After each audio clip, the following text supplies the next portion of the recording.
Good evening, everyone, and thank you for joining us here today. Myself, Pritili Modak. On behalf of Modak Trainer Academy, I warmly welcome you all to tonight's enlightening webinar.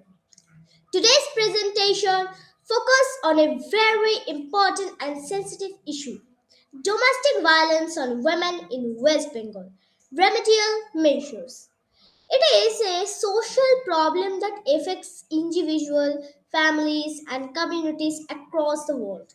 Addressing these issues through awareness, education, and discussion is a crucial step toward building a safer and more respectful society. Now, I would like to introduce about our today's presenter, Pratyusha Chattopadhyay.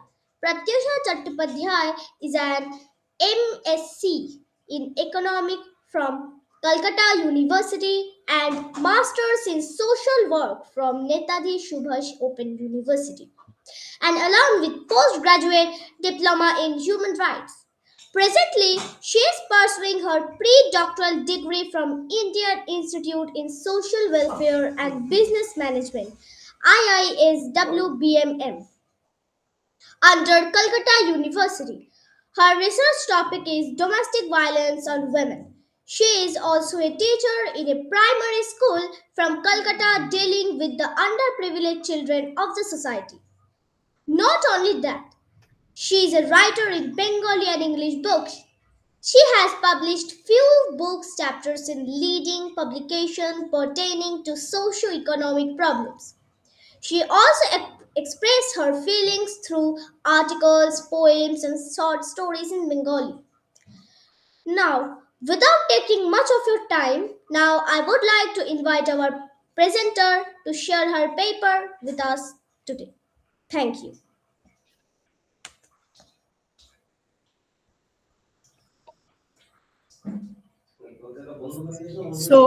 May I start with my session?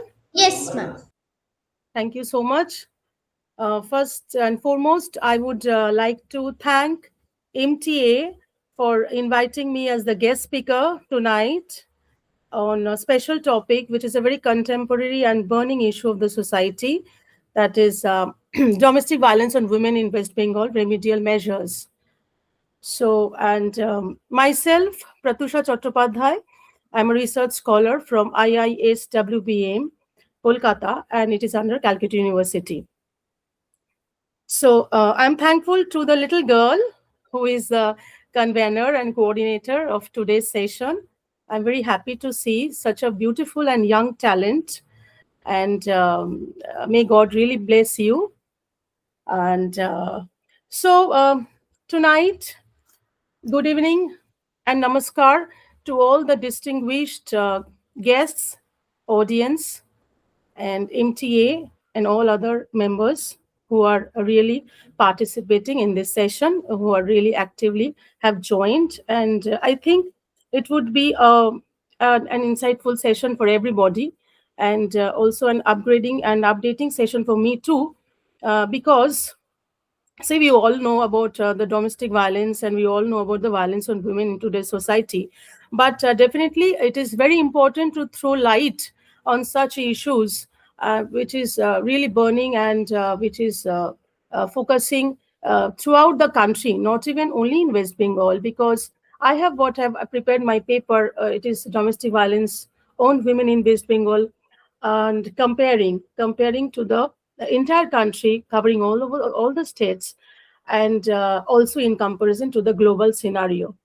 So we can all understand that the importance of this topic of domestic violence on women in West Bengal in today's society, of course.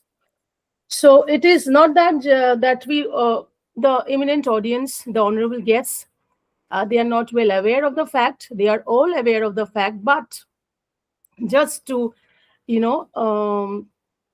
rebrush ourselves and update ourselves on certain topics and data and everyday happening in the society with this menace, which is really posing a serious threat to the entire society.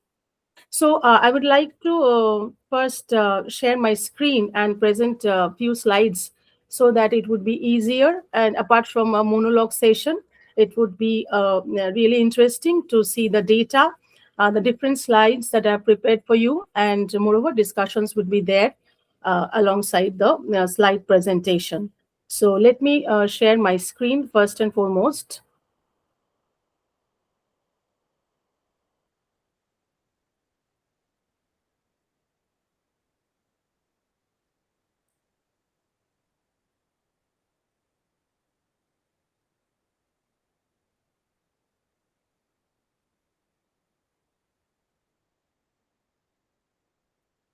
So today's paper is, as I've already mentioned, that it is a domestic violence on women in West Bengal, and I'll talk about certain remedial measures for the mitigation of such a burning issue and contemporary issue prevalent in the society.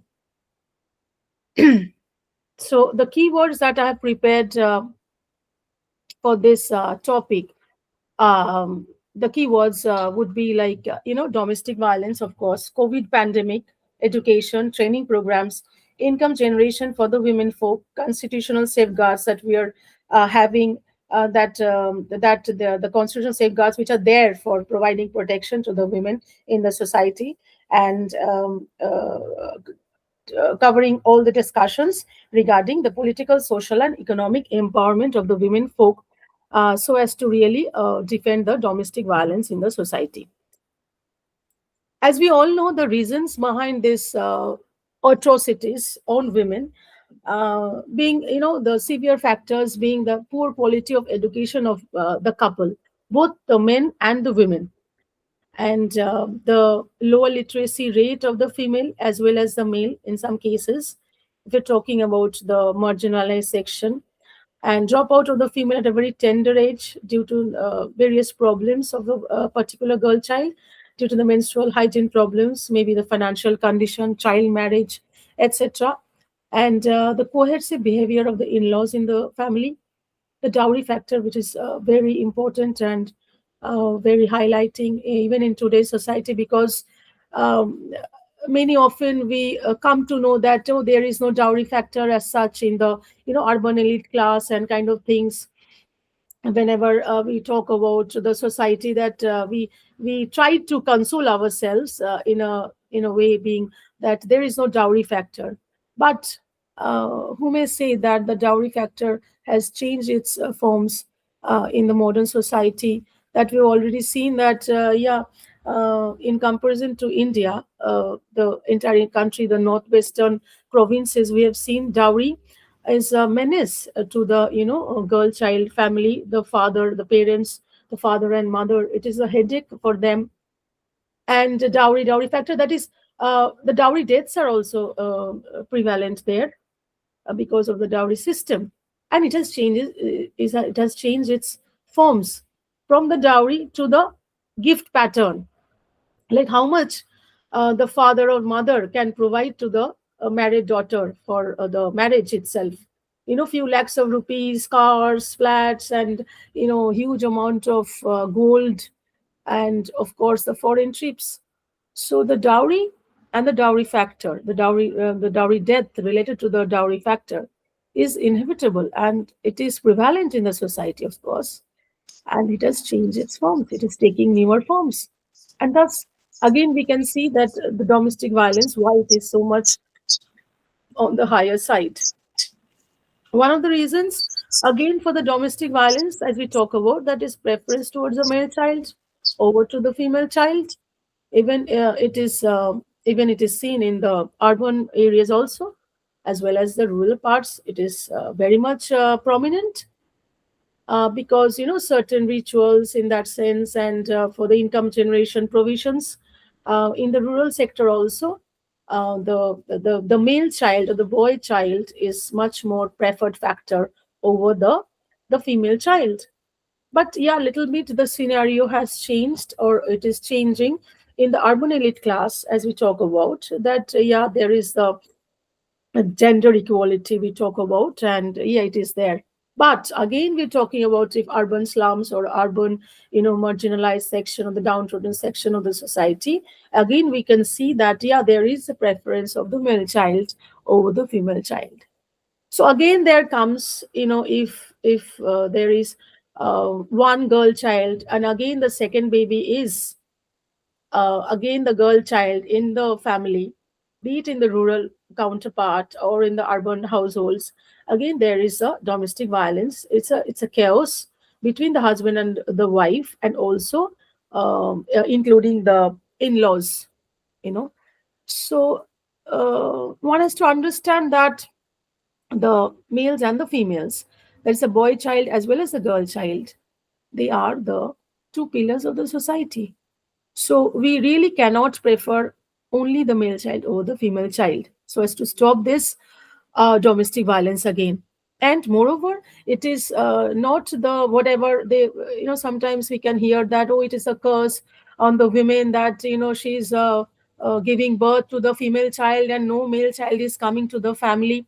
It is not even the curse, because you want us to understand the biological background of how a male is born and how a female is born to a mother. So, taking all these into considerations, lots and lots of awareness generation, it is also required. Even today, as we talk about, we all know about all this. We know and how this a boy is there, or how is a girl child is there. It's all because of the mother's fault.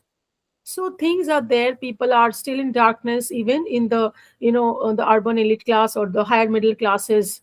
We have seen this chaos, the conflicts within the families, and there is the preference, there is the biasness towards the male child over the female child. So this is another very prominent and very significant, one of the very significant reasons of the domestic violence on women again. The lack of good family income, if we talk about lack of good family income, that is, taking into consideration, regarding this, as I've kept my time period, that is after the COVID pandemic, and just before that, and still the period, the era. So lack of good family income, and sometimes we talk about the marginalized section, the downtrodden, be it in the rural, be it in the, semi-urban, be it in the slum areas, and be it in the higher middle classes of the urban sectors. So if there is a lack of good family income, and in today's society, there is a very tough competition, and you have to have certain things when, if you are residing in the urban area, and you have to have certain things, certain amenities and facilities towards your life, and to accomplish certain objectives and goals in your life, you have to have a very, very good family income. And if it is not there, if it is not present, and there again arises the chaotic situation or the conflict, and again the entire scenario comes towards that, if the women is not maybe working, or the women, you know the only the male person is the sole earner of bread and butter within the family.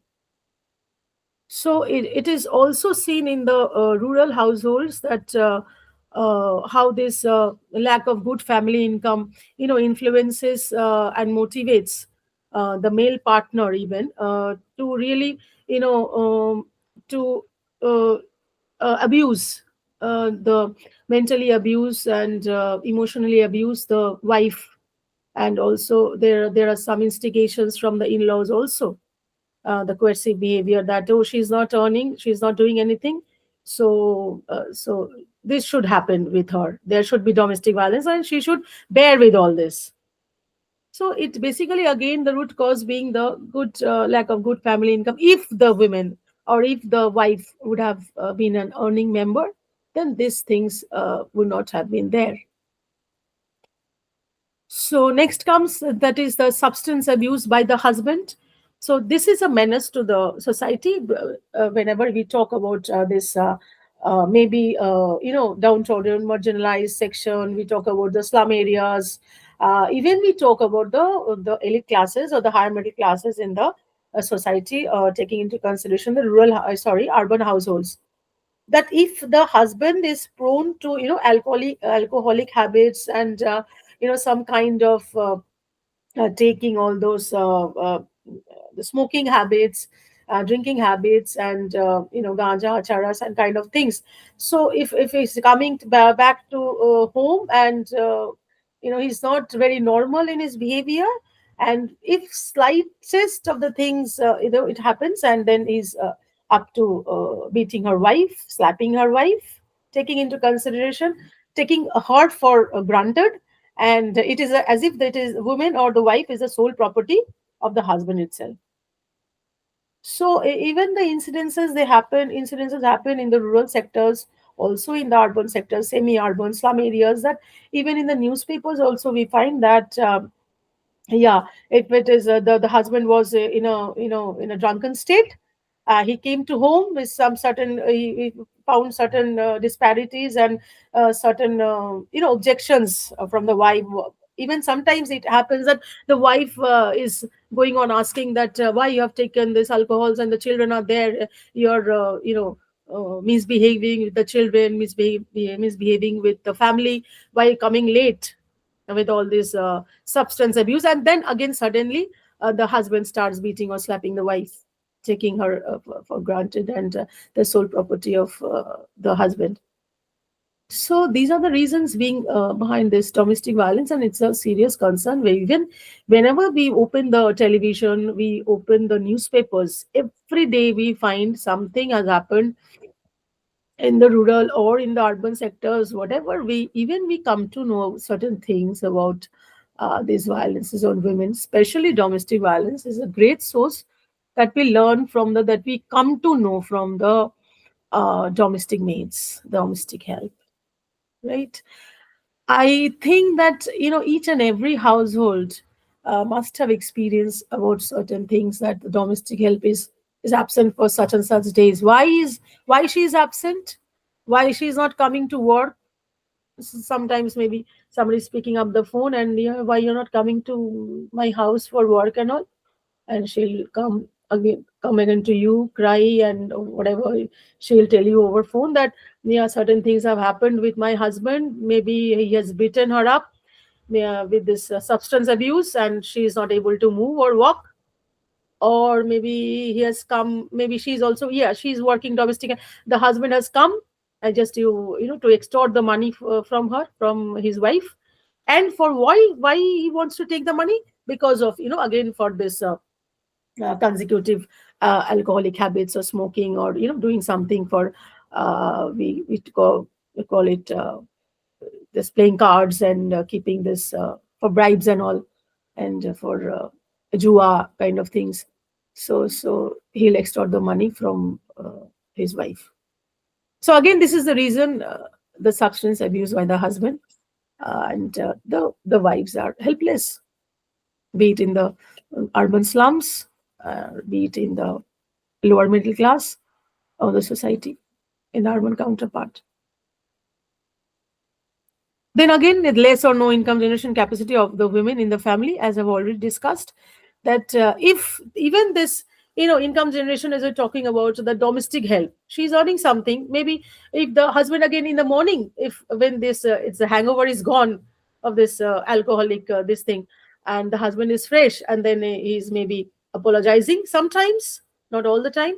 And sometimes he's like, okay, I'm sorry to you because I was not in a very normal state. I did certain things with you. I have slapped you, I have beaten you up in front of the children, even if the children are crying, and just creating a violent situation in the family. Sometimes the neighbors come in the slum areas, or the semi urban households, the downtrodden. The entire neighbor will come to the household. And sometimes it may happen that, yeah, the wives are also killed. Maybe sometimes it is they have beaten her up, or given a tight slap, and she's like, a dead duck. And the children are orphan again, and they'll move into orphanages and kind of things. And so these are the certain incidences are very prominent, and very much prevalent, in not only in West Bengal, as I talked about. It is prevalent in the entire country, in all the states of the country. And also, when I'll be showing the data and the trend analysis, I'll be showing how it is even affecting the entire global scenario. So it is really shocking. It is really shocking when we talk about the global scenario, we think that okay, foreign countries are devoid of this, menace, and it is only a case of maybe the developing countries like India, Bangladesh, Pakistan, and Sri Lanka and kind of things. But again, even in the foreign countries also, in the sense that the developed nation also, we find such kind of problems, and which are really posing a threat not only for the society, for the entire country and for the entire world, because we all know that if the women folk are not safe, they are not able to breathe properly in the society, then there'll be no future generations. There'll be no future generations, and the society will not move ahead, the country will not move ahead, and it is also a loss for the country's socio-economic development. So, next slide, the social reformers. Just I have touched a little bit because mention should always be there of Ishwar Chandra Vidyasagar and Raja Ram Mohan Roy, who are really the pillars and who have really sacrificed a lot of time in really upgrading the condition of women, and they should be talked about everywhere and every time whenever we talk about women's development and upgradation of the women's situation, the position of women in the society. So, as we all know, just discussing and sharing certain things with you. That is, we all know that how Ishwar Chandra Vidyasagar has fought for education of women and the widow remarriage, 1856. So, and Raja Ram Mohan Roy, he did a really a great, great. He achieved a great achievement, and he really did a great job in that sense that the women now in a position in this modern society. Can we really think about 200 years back or 250 years back when the wife of the deceased were really put into the funeral pyres along with the husbands, and the little girls would end up their life in the funeral pyres. So he really introduced a ban of self-immolation of wives of the deceased.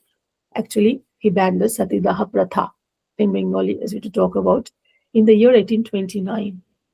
So mention should be there of these two icons, the important icons, the significant icons during the Bengal Renaissance in the 19th century, because without them, I think the talk about the women's development, women's upgradation, the changing role of women in the society is really it's not fulfilled if we do not talk about these two icons of the Bengal really did the great contributions towards upgrading the position of the women. Now, at the same time, what happened in Pune, that is Savitri Bai Phule and Jyoti Rao Phule, the husband and wife, opened the first school in Pune for the girls in 1848. They also formed the Satya Sadhak Samaj in 1873 to promote social equality, obviously, between the men and the women, the girls and the boys, and they also fought against the untouchability. So they were really I think, the great social reformers. The great social reformers, as we talk about Ishwar Chandra Vidyasagar, Raja Ram Mohan Roy, Savitribai Phule, Jyotirao Phule, many other people. But I've just mentioned and touched these few people because already opened the first school in Pune for the girls in the entire country. And coming back to, I'm not concentrating, I'm not saying that these only are the 5 or 6 people are the social reformers. What I'm trying to concentrate and focus upon is that just to mention briefly the important people and the important personalities who have really paved the way for the women's development in this centuries. And even we find Hoshata Devi worked for the marginalized section, mainly the tribal women. She used to live in the rural the backgrounds with the shoburs and kind of the people, the untouchables, some kind of, and then tribal people, tribal women especially, just to gather information about them, just to know the lifestyle, just to know their grief, the pain of the women, how they are really passing their lives, how painful it is for them. Her famous work being, we all know, but just to mention again what I'm saying, that is the Hajar Churashir Ma. In Bengali, we say Hajar Churashir Ma. And the most important is the Rudali film, is also based on her famous novel Rudali. So in today's society also, or back in the previous era, previous few years back, even in today's society also, we find the number has come down, but it is there. So these are the group of women, they call the Rudali. They are being hired. They are being hired for the families, where the women of the elite class cannot show their grief or show their pain. And in the social gathering, if somebody has passed away, for the deceased, and there is a social gathering just to remember, pay a tribute towards him or her who has passed away. And these women, they are hired so that they can really uh, express their feelings through their moanings, through their cries, and instead of the elite class people. So how pathetic when we talk about this Rudali women.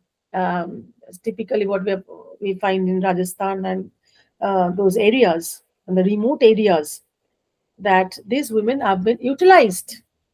How they have been utilized in lieu of some money, and that is also a very small amount of money, and they are being hired for this.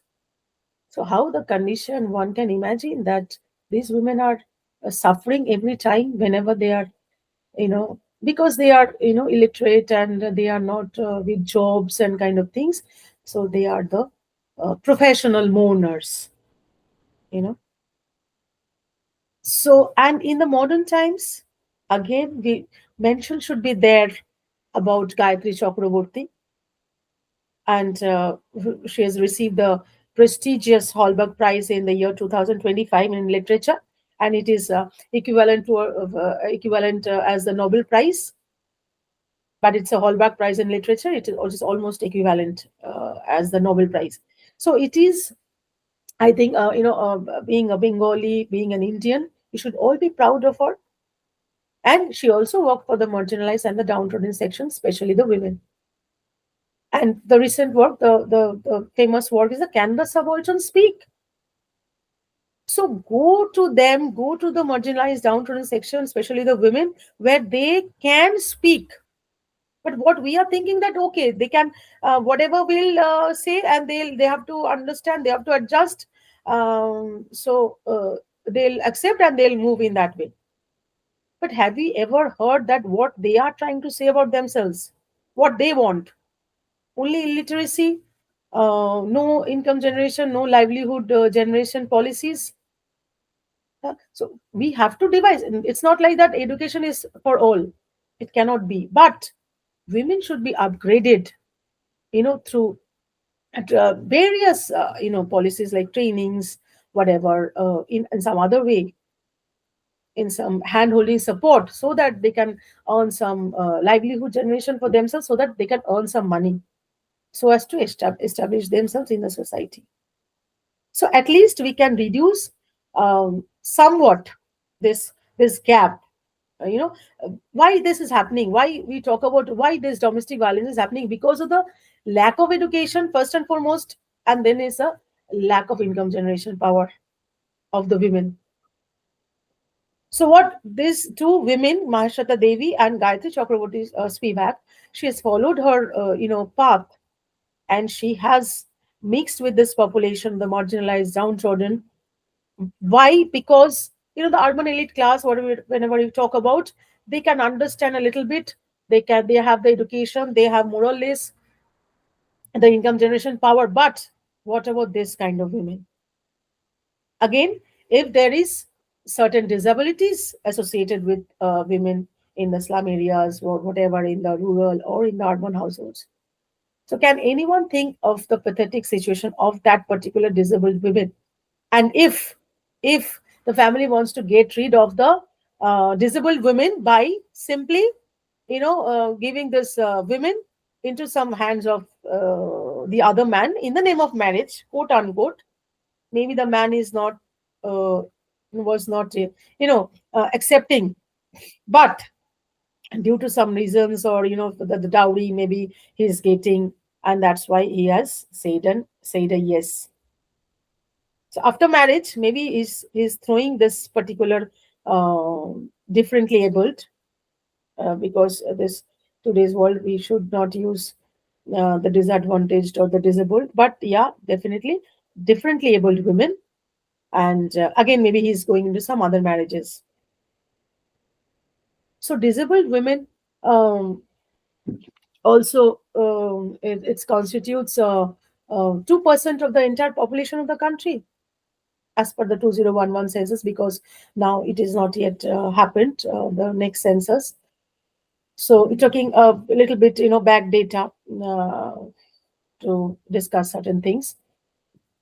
So 2% of the population, it's a big population, it's a huge population. But so the thing is that, yes, the marginalized, downtrodden, the tribal women, the disabled women should be taken into consideration, where apart from education there should be income generating capacities for them, livelihood generation capacities for them, so that they can earn a position in the society. Maybe this so even when we find that, being in the teaching job also, we have seen that the government's policies has also come forward in order to accommodate all the disabled girl child or whatever the boy child there in the society. We talk about the inclusive education. We talk about inclusive education, where the formal schools are compelled to take this small boys or girls, whoever and whatever challenges he or she is facing, should be included in the general population, so that they can have a chance to mix with the normal children, so-called normal children of the society, and they can also lead a very healthy and happy life. That is just to provide the basic education to the girls. Boys are there, they are taking the education, but sometimes even dropout situation happens for the boys also. But then again, I'm concentrating on domestic violence on women, so I must concentrate on particularly the girl child. So there are dropouts, because I've already mentioned, while I was discussing the reasons for domestic violence, that there are certain dropouts. So apart from the only education, the basic education should be provided to the girl children, and make sure the government should make sure that each and every girl child at least should be, it should be able to read, write, and can do some mathematical calculation, so that she is not being cheated by any member of the family or by any person in the society. So again, coming back to the special focus, the focus should be, that is, yeah, definitely, while talking about, even in my paper also, that is the reproductive age group is the worst sufferer for this domestic violence, 15 to 49. But in the recent, we have, this government has also raised the age from 18 to 49. But we've also seen in the rural households sometimes, oh, we have got a very good groom, he's doing such and such things, he's very bright, and this kind of things. So my girl child is there, she's appearing for madhyamik and all. Oh, 15, 16 years, it's okay. It is okay, and they have promised that the girl child would be able to go for higher schools and higher studies. And so we've got the groom, and she'll be getting married soon. So there are hidden this thing. So it is there for upgraded the 18 to 49, but sometimes it is there for 15 to 49 years in both rural and urban areas. Additionally, we should always focus on the female infanticide. As I've already talked about, that there's a preference over there's a biasness and preference for the male child over the girl child. So female infanticide again is a very crucial case, where it is very dormant in the society. We don't know. The girl child is vanished. The girl child has been made vanished. She's vanished. She's not there. So female infanticide, it is very much prominent in this northwestern belt, sometimes in the south, sometimes in the east, northeastern states, and it is also there for the definitely prevalent and very much dominant case for this, urban slums, rural households. Even the mother is not aware how much painful it is to a mother or a woman that her child is being aborted without her consent, because the consent lies with the husband and the in-laws of the family. So how painful it is to a mother, that as because the fetus was maybe a girl child and she is aborted, though we know that there is a PNDT act.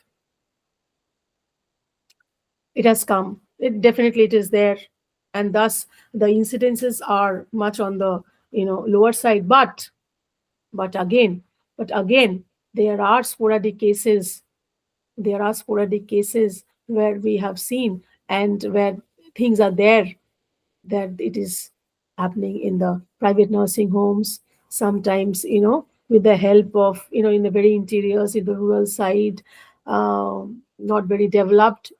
It is being done by some unprofessional, I should not mention medical people, but unprofessional, some through some, just you cannot define them, unprofessional people.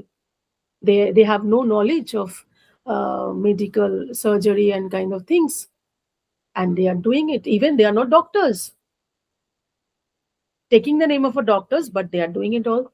Even sometimes the incidences may happen that the woman dies because of excessive bleeding, or because of trauma, and that is quite natural, because if it is by some unprofessional people, non-medical person, then it is for sure that if something happens, some critical cases happen, because in the abortion should be there within 3 months of pregnancy. But if it happens 4 months, 5 months, then it is a very high risk condition of a pregnancy.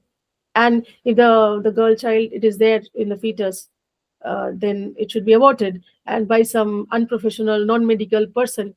And if there is a risk, they cannot provide that OT system, and the proper medicines, and then the woman dies. So again, it's a question of how the domestic violence, because a woman can be a mother, a woman is a mother, and this violences on women should be borne by a woman. If so many women dies of this unnatural abortions, because of this female infanticide happens, this is also kind of torture on women. So special focus should be there on the government. Whatever we think about, only we think about a very small population, covering the urban higher middle classes, or the elite classes, upper classes we talk about. But whatever we are seeing this happening in the rural, semi-urban, and slum areas, it is in total darkness. So if this society, if this sector is in darkness, then how can really, with a small, very small chunk of population of this urban higher class, or the elite class, we can really move forward towards a Viksit Bharat by 2047, as it has been dreamed by our Prime Minister, Honorable Modi ji, Prime Minister. So these men and women, they are the two pillars of the society. So they have to be very strong. If women is this power is not that much strong as compared to the men counterpart, or the male folk, then how can really a structure can be erected, or a structure can be superstructure can be built, the country can move forward and occupy a position in the global scenario. So this female infanticide, because the female infanticide is the root cause of the violence on women.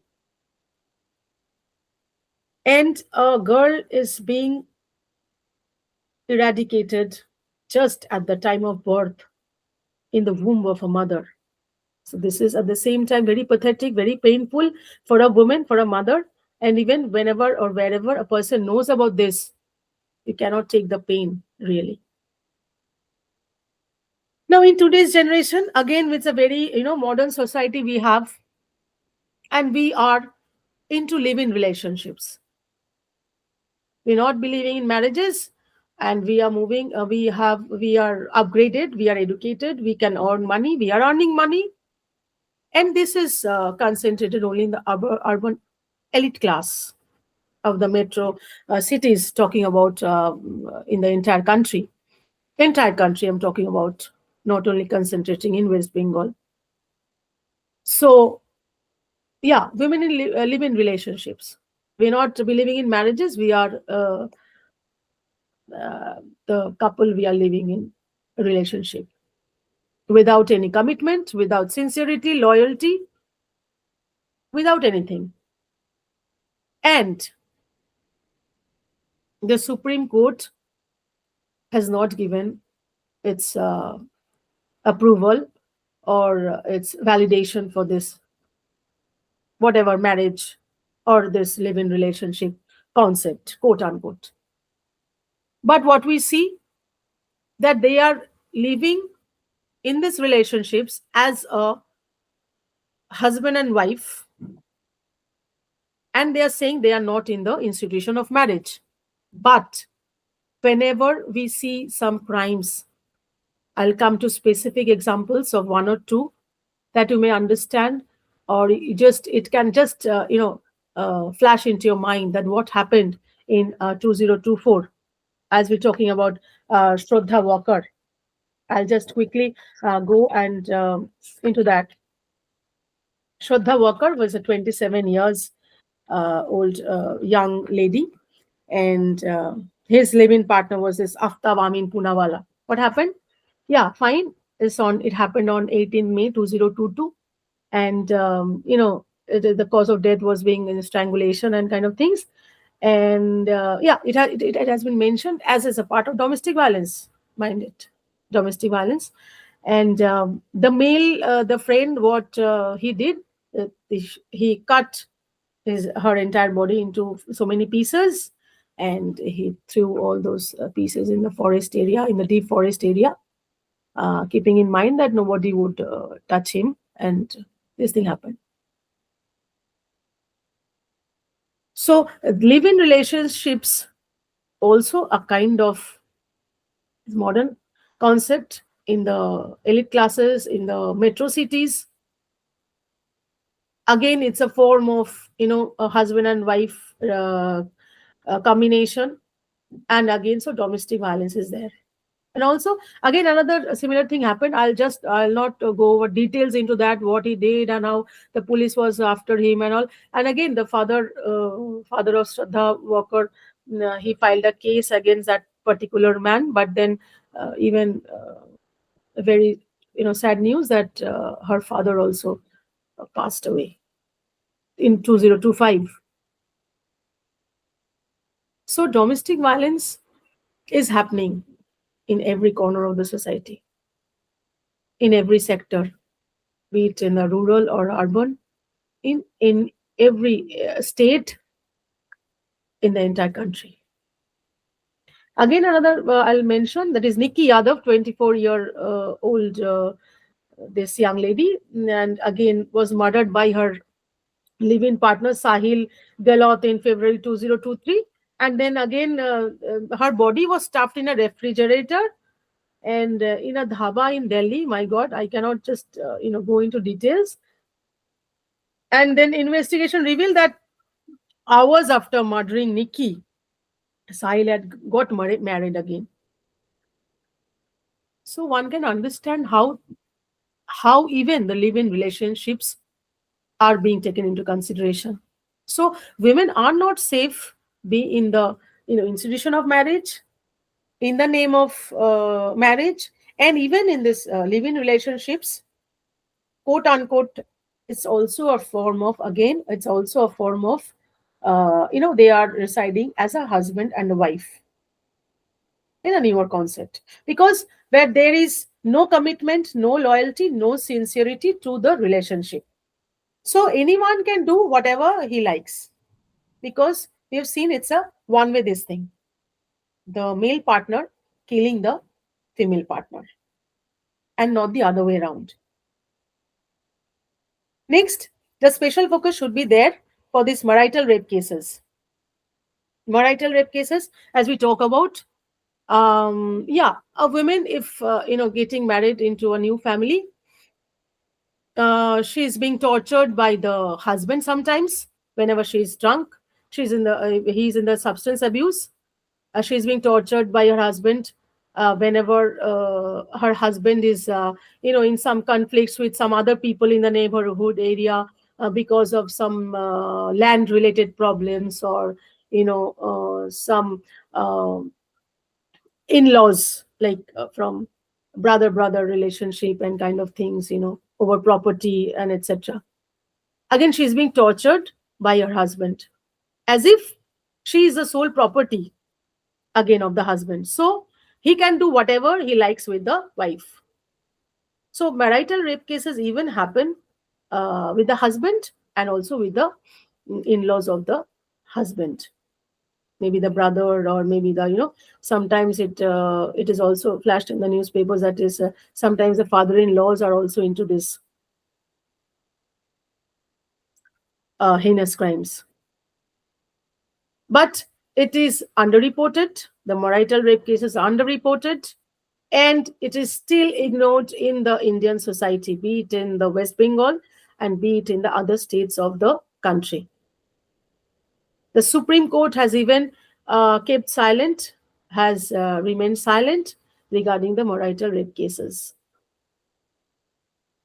So, if the authority is silent about this, then one can understand how really how situation is grave for a particular woman who is under this situation. You know.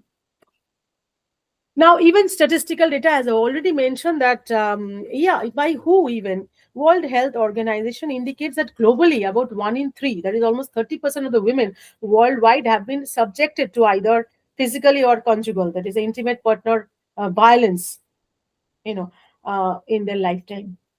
So, where are we standing? Where are the position of the women? Talking about in West Bengal, in the entire country, in all the states, even globally, we've seen the violence on women.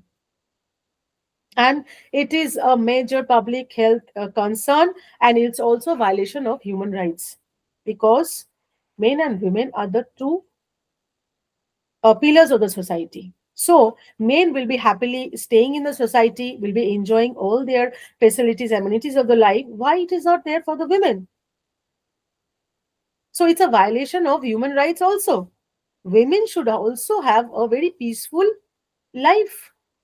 Why she should always be tortured under any circumstances, be it in the office, be it in the school, starting from school, colleges, offices, neighborhood area, even she's getting married. She's not leading a peaceful life, because maybe she is not, she has given birth to the two girl children. Maybe she is not earning anything. Maybe she's, in that sense, I'll come to that point, very important point. She's doing all the household or domestic chores of the family, nurturing the children, taking care of the husband and the in-laws of the family. Still, she is not doing anything, quote unquote. Still, she is not doing anything. She is not earning some money for the entire family. So it's a violation of the human rights also. And we all know that violence on women can negatively affect a women's physical, mental, sexual, and the reproductive health, and may also increase the risk of acquiring HIV. As in the 90s, we had severe problems of this HIV/AIDS, considering throughout the country. In West Bengal, we have seen Buladi coming up, with the sari and the red ribbon, and every time we've seen in the before the news that Buladi is coming and dial 1097 and this kind of things, this happened. So These are the things that, yeah, violence on women is happening in the entire state, the country. Even it's a globally concerned issue. And very important, this thing, that is, the violence against women is preventable. Yeah, definitely, that we come into the last part. I'll quickly wrap it up. But then again, COVID-19 pandemic and its aftermath have showed increase in the risk of violence against women. Yeah, that is true. Now, talking about the Indian scenario, we have seen that, as we all know it. I'll just quickly mention very important part. That is, for 44.4% of the women reported highest domestic violence in Karnataka, as per the NFHS 5 report 2019-2021. Now, West Bengal reported the highest number of cases cruelty against women by spouses or the relatives in 2021, according to the latest this NCRB records. Yeah, 19,698 cases were reported, making in highest in India. And also, it reported that crime rate of 40.6 per lakh population in 2022, compared to the national average of 20.6 pertaining to the cases under cruelty by husband or his relatives. And this accounts for 74.73% of the entire crimes that is happening against women. So can one imagine that cruelty by husband, as we're talking about the domestic violence, it is happening in West Bengal. 74.73% of the women are suffering every time, every moment. Okay, and this West Bengal Commission for Women also reported an increase in domestic violence during the lockdown period imposed due to the COVID pandemic. Because, as we're talking about, COVID pandemic witnessed that there were lots of job losses, and many of the migrant laborers also came back to home, and they were not with money, or and they were in a very depressing situations. And there happened, what to do? There's a soft corner, chalo, there should be domestic violence on women, because she's our property. I have lost my job. I am in a depressed situation. I am not able to do anything. I'll beat my wife. So this is a kind of things. It's happening mentality. So they should be stopped, definitely. And now in West Bengal, what we have seen that, yeah, districts like South 24 PGs, because it's also a thickly populated area, we have blocks like Joynagar 1 and 2, Kultoli, have recorded high instances of domestic violence. It is a hot spots for rural cases. It's the recent trends as per 2024 and 25 reports. But North 24 PGs frequently reports the highest number of overall crimes against women in the state. It's overall crimes, and districts like South 24 PGs, it talks about the domestic violence. And other high-risk areas are also like Howrah, Bardhaman, and Kuch Bihar. They exhibit the significant gender inequality. So again, there is the gender discrimination. So according to the National Domestic Violence Hotline, 29% of women have experienced rape, physical violence, or stalking by a partner. And though it showed decline in 2024, as I've already stated in the beginning of my discussions, that though there is showing a decline in 2024, but the forms are changing. The forms are changing, and even sometimes the cases are being underreported. The families of the girl child, the women who is getting married because of dowry or dowry death, this has happened. So the family is very shaky, going to police stations for this FIR or GDs, and these are underreported. But still, can one imagine that it is seen that West Bengal reported the highest number of cases of cruelty against women. So what is happening with Bihar, UP?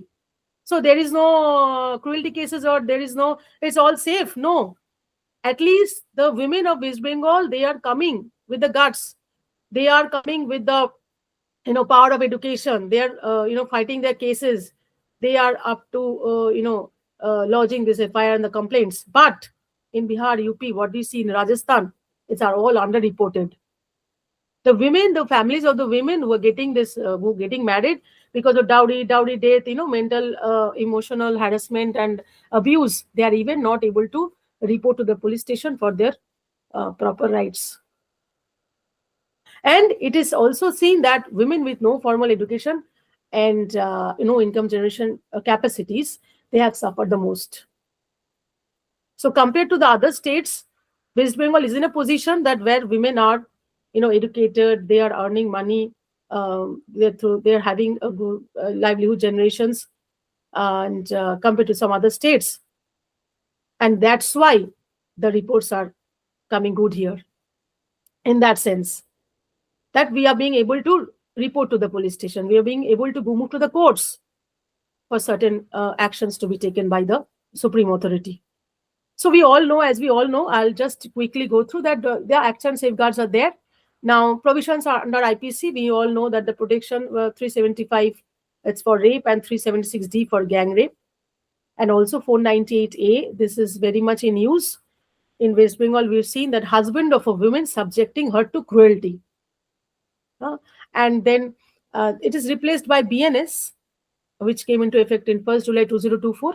So what BNS talks about, that is BNS has become very crucial about this torture and the emotional, the mental torture of women by the husbands.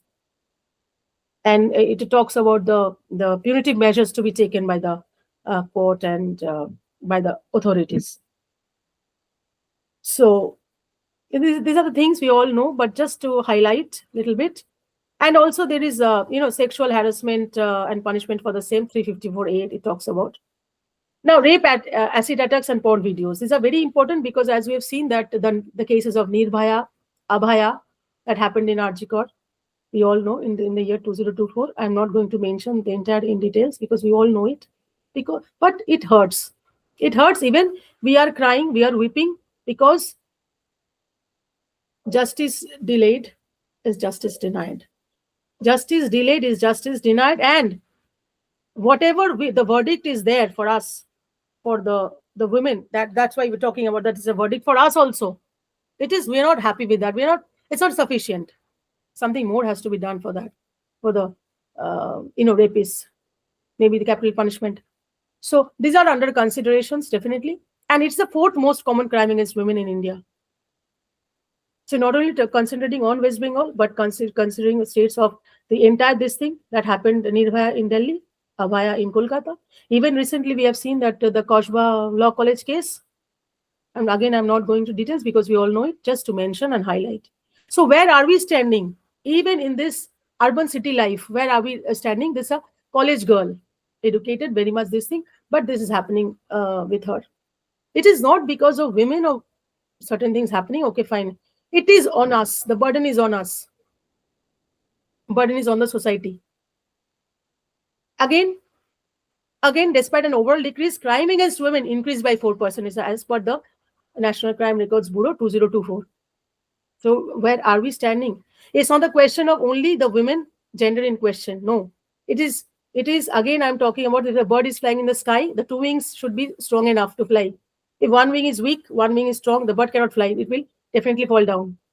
So two wings are one is women, one is a man, and the bird has to be strong enough to fly in the sky with the two wings. Again, this acid attacks, West Bengal, 31 women. It's a very serious concern. Somebody has proposed, a male person is proposing somebody, she's saying no, or something has happened. Okay, fine, chalo. I'll throw some acid and I'll teach her a lesson. So, no humanitarian ground. Is it so easy? Yeah, it is so easy. So, Supreme Court has issued directions for regulating the sale of acids and providing compensation to victims, and states are working to implement these guidelines. We all know it. Just to mention, porn videos is a very serious concern because today we have upgraded ourselves, in a modern technology, and for artificial intelligence, things have come up, and we are playing with certain things. We are playing with even with the domestic help, even with the wives of the families, instigating and pressurizing them to do this. And the male persons will earn some easy money through these porn videos, utilizing the wives. And if she's listening, it's fine. If she's not, she's under threat that she'll be killed. And it is happening sometimes, definitely. The news we are seeing in the television, it's coming in the newspaper. So if the uneducated people, this using the AI technology and the mobile gadgets and electronic gadgets, what is happening in the society, we can all understand. So education is the must. Now, charts and graphs, I'll just quickly go through. That is, you see cruelty by husband or relatives reported this, highest number of this thing. And Delhi is the most unsafe zone. Is the state for the women in the entire country. Now, remedial measures. I'll just quickly go through this. That's a minimum basic education for all the children, because government has provided the free and compulsory education as per Article 45. And every child is getting the free education, and also with the midday meals up to class 8. And then also there are certain other facilities. If you go into move into the higher education, like class 9, 10, 11, 12, there are some Rupasri and other kind of policies of the government. Employment generation, now today's women, but again it is concentrating on the urban elite class and kind of things, where women, they can ride the cycle, ride the bike, and they're earning through the gig economy, for Zomato, Flipkart, Amazon, and Blinkit and kind of things. But there should be more and more awareness generation. How? In the slum areas, so that they can understand what are the safeguards and policies, how to lodge a FIR and how to lodge the GD into the police station. Because they don't know, as I've already discussed. Say no to dowry. Do not go for this dowry and I'll be gifting this car and flat and a gold chain to the husband. No, don't do this. Keep the money, make your girl educated. She'll earn for the entire family. She'll make you happy. Don't go for it. Say no to dowry, strictly. Age of the boys and girls for proper maturity of the body and mind. So equal property rights is a very serious concern. That whenever a girl is married, she's not, in the family of the in-laws, and she's not belonging to the family of the maiden household also. She's nowhere. Either she's committing a suicide. If something happens, chaotic situation happens, if the girl is coming back to the maiden family, her own family. But again, they say, oh my God, we already got you married, again you have come back. She cannot take the pen. She's almost broken. Either she's committing a suicide, or she's moving out. She's just pathetic condition. Sometimes even she's doing something on her own, taking some small kind of loan and on going for some small scale businesses and all. But this is not always possible in the rural households. So equal property rights should be there for men and women, and is already considered by the Supreme Court. But again, the clause has come that the children of the women, they are not entitled. But again, the things are under consideration and kind of things. But yes, it is a very good decision of the good justice in a good verdict of the Supreme Court, that there should be equal property rights for men and women, for the boy child and the girl child in the family. Strengthening through various training programs, formation of SHGs at the grassroots level, because sometimes it happens that domestic violence are there. These women of the SHGs, they can form the counseling centers, they can provide some suggestions, and also they can also act as a microfinance institutions, so that they can help the women for small business loans and kind of things. Even it is happening in the urban households also, rural household also. So it more and more they should come up. Role of the media and electronic gadgets should be controlled by the government. That which population should be into this internet facility, and which population should not be. Everybody is watching whatever he or she likes without knowing certain things, even the children also. So this is a menace again, and posing a serious threat to the society. Active participation of the administration, apart from only the crimes you're seeing, the administration, the police administration should be very much well equipped with the properly and very quick action. Okay, one family of the women has come for dowry or dowry death. He or she should, whoever is in the police station, should immediately take care of the particular family and take the complaints of whatever the FIR or whatever GD. And also the police should move into the family also. So, yeah, sometimes it is happening in the urban society, but sometimes it's not happening because of some political influence and monetary muscle power, as we all know, just to mention. And more support centers for the victims of domestic violence. There are many women who are there, in the name of a marriage, this trafficking is happening, other things are happening. So if, again, as I was saying, the two pillars of the society and the wings of the bird, if these are not properly taken care of, the bird will fall down. So inviting men and women on the same board, that it's not the question of domestic violence on women doesn't talk about only women factor, because women are related to men also. A woman is a sister, woman is a mother, a woman is a daughter of a man. So they should be nurtured and they should be really taken care of in order to build a very upgraded society. They should have a positive economic growth for the entire country also. And I also, as I was talking about, just to definitely touch about this, that reproductive labor is also important for a woman. That is really not taken into consideration. And whatever she is doing for the domestic course and household course, even it is not taken into consideration of the national income of the country. Whatever she is doing apart from, and again, whenever in the city life we see that a woman is working outside, maybe office job, teaching job, and again she is doing all the household chores, so she is doubly burdened, but nobody cares. So she is managing the household chores as well as the office hours also, the office duty also, but she is not taken care of, as well as she is undergoing the reproductive labor, which is not taken into consideration. So like in Bengali, what we say that একজন মহিলা হচ্ছে দশভুজা. It's like a symbol and replica of goddess Durga. And we are doing this. So inviting the men and the women in the same board, we all should be there to fight this evil, this odd situation of the society. Otherwise, no society would develop and no society would really, move into the higher category. As I already talk about this, India is now ranked at 130th position among 193 countries, having a score of 0.685. As we talk about, if it is 7 and beyond, we move into the developed nation. Now we also we are in a developing nation, but in a higher state. But to become a developed nation, it has to be more than 7. So if, in order to upgrade the country's growth and development, the issue of domestic violence on women cannot be overlooked and underestimated at any point of time. So if one sector is lagging behind and the main folk is moving ahead, then what is the situation, or what is the scenario we are really looking forward to?